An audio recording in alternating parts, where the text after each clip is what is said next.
3월 18일 아침 저희들에게 주시는 하나님 말씀은 창세기 28장 말씀입니다. 창세기 28장 1절로 9절까지 말씀을 다 함께 봉독하겠습니다.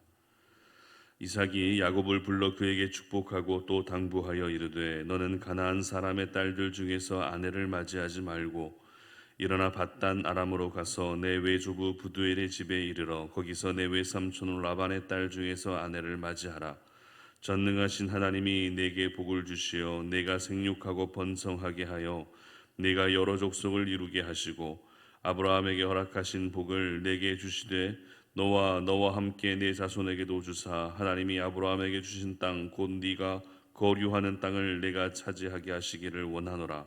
이에 이삭이 야곱을 보내매 그가 밧단 아람으로 가서 라반에게 이르렀으니 라반은 아람 사람 부두엘의 아들이요 야곱과 에서의 어머니 리브가의 오라비더라.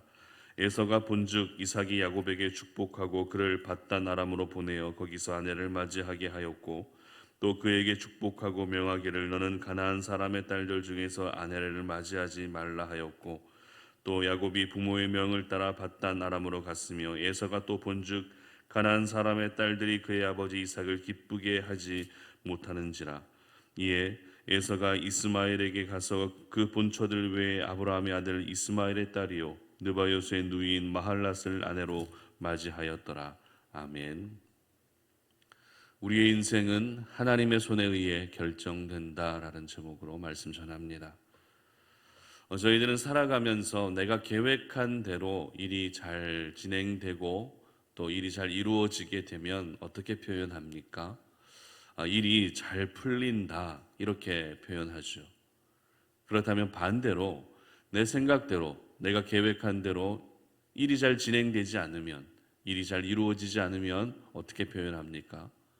일이 꼬인다라고 이렇게 표현합니다. 일이 잘 풀리는 인생과 일이 꼬이는 인생 가운데 선택하라 한다면 100% 모든 분들이 일이 잘 풀리는 그런 인생을 선택하실 것입니다. 그래서 내가 계획한 대로 일을 잘 풀어나가기 위해서 공부도 열심히 하고 연습도 많이 합니다. 뿐만 아닙니다. 사람들에게 도움을 구하고 조언을 구하면서까지 내가 계획한 일을 이루기 위해서 최선을 다할 때도 있습니다. 하지만 부인할 수 없는 사실은 무엇입니까? 내가 아무리 잘 준비를 하고 내가 아무리 공부를 열심히 하고 많은 계획들을 세웠다 할지라도 내가 원하는 대로 일이 잘 풀리지 않는 순간이 있기 때문에 내 생각대로 잘 되지 않는 것이 바로 우리들의 인생인 것 같습니다. 그렇다면 우리의 인생은 누구의 손에 의해 결정되는 것일까요? 내 뜻대로 잘 되지 않는 우리의 인생, 누구의 손에 의해 우리의 인생이 결정되는 것입니까? 부모님의 손에 의해 결정되는 것입니까? 아니면 내가 존경하는 어떤 멘토를 통해서 우리의 인생이 결정되는 것입니까? 물론 그들도 우리의 삶에 많은 영향을 끼치기는 것은 사실이지만 결정적으로 우리의 인생은 하나님의 손에 의해 결정되는 줄 믿으시기를 바랍니다. 그렇습니다. 저희들의 인생은 내 수고와 내 노력에 의해 결정되는 것도 아니고 어떤 주변 사람들에 의해 결정되는 것도 아니고 어떤 환경적인 문제로 인해 결정되는 것도 아니고 오직 하나님의 손에 의해서 결정되는 것입니다. 그러므로 오늘도 저희들은 끊임없이 하나님의 도우심을 구해야 하는 것이죠. 하나님과 절대 멀어지는 그런 인생을 살아서는 안 되는 것입니다. 오늘 본문은 에사와 야곱의 인생의 모습이 극명하게 대조되고 있는 것을 볼 수 있는 그런 본문입니다. 무슨 말입니까? 한마디로 야곱의 인생은 잘 풀리는 인생이지만 에서의 인생은 일이 꼬이는 그런 인생이었다라는 것입니다. 에서는 야곱을 향해 도끼를 품었습니다. 그러나 이 모든 일이 어머니 리브가의 귀에 들리게 되죠. 그래서 리브가는 아들 야곱을 살리기 위해 기지를 발휘하게 됩니다. 만약 사실 그대로 있는 사실 그대로 이삭에게 모든 상황들을 이야기해 주었다면 이 가정은 더 큰 풍파를 만났을 수도 있습니다.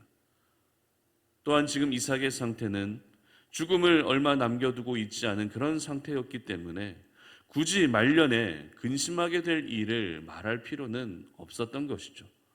그래서 리브가는 또 다른 이유를 이삭에게 이야기합니다. 그 이유가 어떤 이유입니까?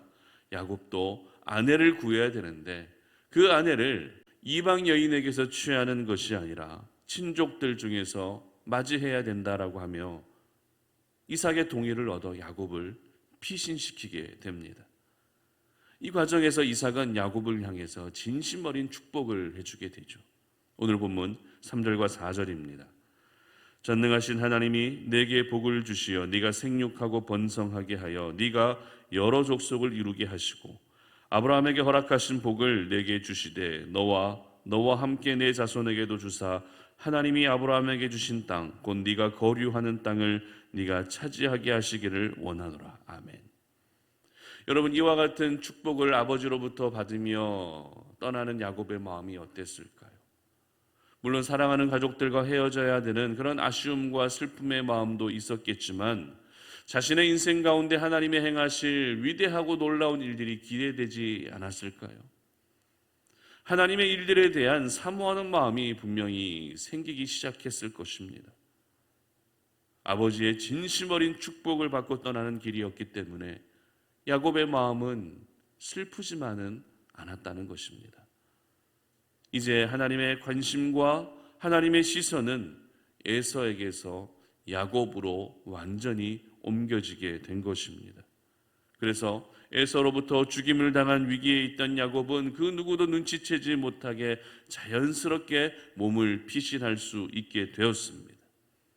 한마디로 일이 잘 풀리고 있었던 것이죠. 그렇다면 에서의 인생을 한번 볼까요? 오늘 리브가가 야곱을 떠나보내게 될 때 이유로 들었던 부분이 어떤 부분입니까? 바로 아내를 맞이하되 이방 여인을 맞이하는 것이 아니라 친족들 중에서 아내를 맞이해야 된다라고 이와 같은 이유를 이야기합니다. 왜 이와 같은 이유를 이야기했습니까? 바로 이미 결혼한 에서의 아내들이 이방 여인이었기 때문에 그렇습니다. 이방 여인을 며느리로 맞았다는 것은 이삭의 가정이 하나님을 섬기는 신앙과 이방신을 섬기는 신앙으로 나뉘어졌다는 것을 의미합니다. 그로 인해 리브가뿐만 아니라 이삭에게도 큰 근심이 될 수밖에 없었죠. 그리고 이 모든 상황에서 에서는 또 하나의 결단을 내리게 됩니다. 어떤 결단입니까?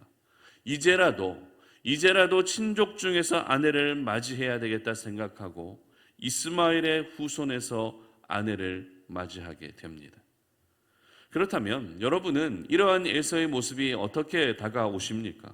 이미 아내가 된 이방 여인이 있는데도 이삭과 리브가에게 기쁨이 되지 못한다는 이유로 인해서 친족 중에서 새롭게 아내를 얻고 있는 에서의 모습이 어떻게 보여지십니까?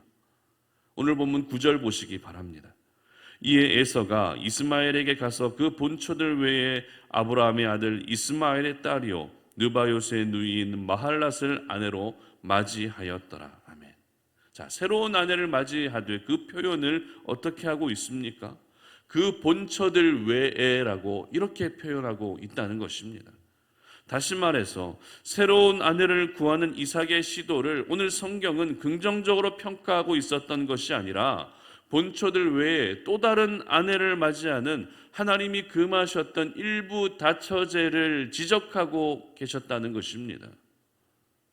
그리고 에서의 입장에서는 지금 야곱을 향해 도끼를 품고 있었는데 내가 야곱을 죽이겠다고 그렇게 마음에 결단을 하고 있었는데 야곱이 아내를 구한다는 이유로 집을 떠났기 때문에 야곱을 더 이상 어떻게 할 수가 없었습니다.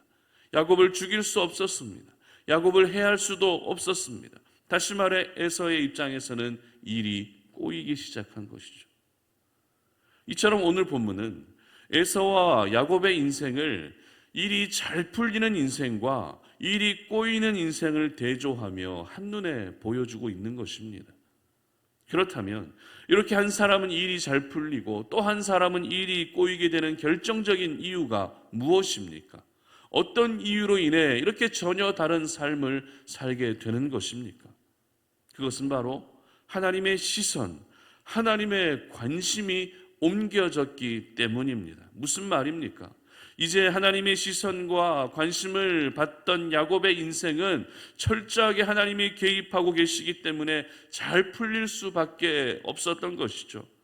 그러나 하나님의 관심에서 멀어진 에서의 인생은 자기 마음대로 자기 생각대로 사는 삶이었기 때문에 어떤 일을 계획하든지 자기 마음대로 잘 되지 않는 일이 꼬이는 인생을 살 수밖에 없었던 것입니다. 이것을 통해 저희들이 깨닫게 되는 것은 내 인생, 내 삶, 내가 아무리 잘 디자인하고 아무리 잘 계획한다 할지라도 내 인생은 내가 결정하는 것이 절대 아니라는 것입니다.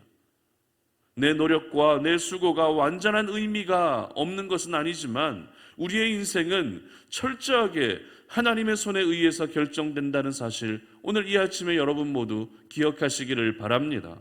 그렇기 때문에 내가 오늘도 하나님과 함께 동행하는 삶을 살게 되면 우리의 인생은 잘 풀릴 수밖에 없습니다. 그러나 하나님과 동행하지 않고 단독으로 나의 혼자만의 생각으로 계속 살게 되면 우리의 인생은 꼬일 수밖에 없는 것입니다. 여러분, 예수 믿는 사람들의 인생이 늘 꼬인다라는 이야기를 듣게 되면 얼마나 부끄러울까요? 그렇게 신앙이 좋고 믿음이 좋은 사람인데 왜 저 사람은 저렇게 일이 꼬이느냐라고 주변에 이런 이야기를 항상 듣게 되면 우리는 부끄러울 수밖에 없습니다. 예수 믿는 사람들의 인생은 누가 봐도 잘 풀린다라는 이러한 이야기를 들어야 되지 않겠습니까? 물론 하나님이 허락하시는 고난도 있습니다. 하나님이 허락하시는 시련도 있습니다. 그럼에도 우리가 하나님과 동행하는 삶을 선택하게 되면 우리 하나님은 합력하여 선을 이루셔서 하나님이 영광을 받으시는 가장 아름다운 삶을 저희들에게 허락해 주시는 것입니다. 그러므로 내 인생 내가 만드는 것도 아니고 내 인생 내가 결정하는 것도 아니고 오직 하나님의 손에 의해 결정된다는 사실을 여러분 모두 기억하시기를 바랍니다. 그래서 오늘 하루 하나님을 향한 믿음도 견고하게 하실 뿐만 아니라 또한 내가 준비할 수 있는 부분에 있어서도 최선을 다해서 준비하시길 바랍니다. 그래서 모든 막혀져 있는 삶의 순간들, 앞뒤가 정말 모두 막혀져 있는 그런 절박한 상황 가운데에서도 나로 하여금 살게 하시는 하나님의 은혜를 경험하시고 결국에는 우리의 인생이 오늘도 잘 풀려나가는 그러한 은혜를 경험할 수 있기를 주님의 이름으로 축복합니다. 함께 기도하겠습니다. 하나님 아버지 감사합니다. 오늘 이 아침에 우리가 주의 말씀을 묵상하면서 우리의 인생이 잘 풀리는 인생이 되기를 소망합니다. 꼬이는 인생을 살지 않게 하시고 잘 풀리는 인생을 살기를 원하오니 오늘도 하나님께서 우리의 삶 가운데 개입해 주셔서 나로 하여금 죄짓지도 않게 하시고 나로 하여금 세상적인 생각도 품지 않게 하시고 나로 하여금 인간적인 생각 가운데 머물러서 하나님을 바라보지 못하는 그러한 불상사들이 생기지 아니하도록 은혜 베풀어 주시옵소서. 오늘 하루 하나님만을 바라볼 수 있는 귀한 하루의 삶이 되게 하여 주시옵소서. 오늘 하루 내 인생 잘 풀어가시는 내 인생 하나님의 손에 의해서 결정되는 그런 사실들을 기억하며 하나님만을 사랑하고 하나님께만 더욱더 집중할 수 있는 그런 하루가 될 수 있도록 도와주시옵소서. 감사드리며 예수님의 이름으로 기도드립니다. 아멘.